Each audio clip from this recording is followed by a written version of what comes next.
ఇంట్లో ఏమీ కూరగాయలు లేనప్పుడు ఇలా ఈ రైస్ ఒకసారి చేసి పెట్టండి. చిన్న పిల్లల నుంచి బ్యాచిలర్స్ వరకు ప్రతి ఒక్కరూ ఇష్టంగా తింటారండి.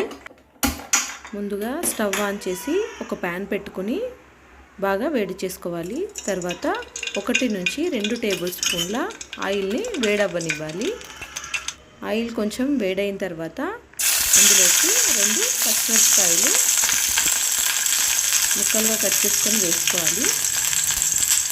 తర్వాత అల్లం వెల్లిపాయ పేస్ట్ 1 టేబుల్ స్పూన్ వేసి కొద్దిగా ఫ్రై అయిన తర్వాత అందులోకి కొంచెం కరివేపాకు, 1/2 టేబుల్ స్పూన్ నుంచి 1 టేబుల్ స్పూన్ వరకు జీలకర్ర వేసి కొంచెం ఫ్రై అవ్వనివ్వాలి.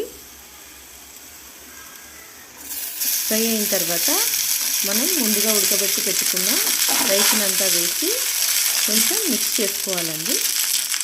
ఇది బాగా మిక్స్ అయిన తర్వాత రుచికి సరిపడా ఉప్పు, కారం, పసుపు, చికెన్ మసాలా, గరం మసాలా వేసి రైస్కి పట్టే విధంగా అంతా ఫ్రై చేసుకోవాలి, మిక్స్ చేసుకోవాలండి.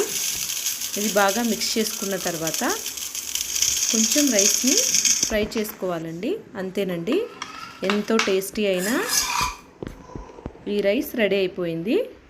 ఒక్కసారి ట్రై చేయండి. నచ్చితే లైక్ చేయండి, షేర్ చేయండి, సబ్స్క్రైబ్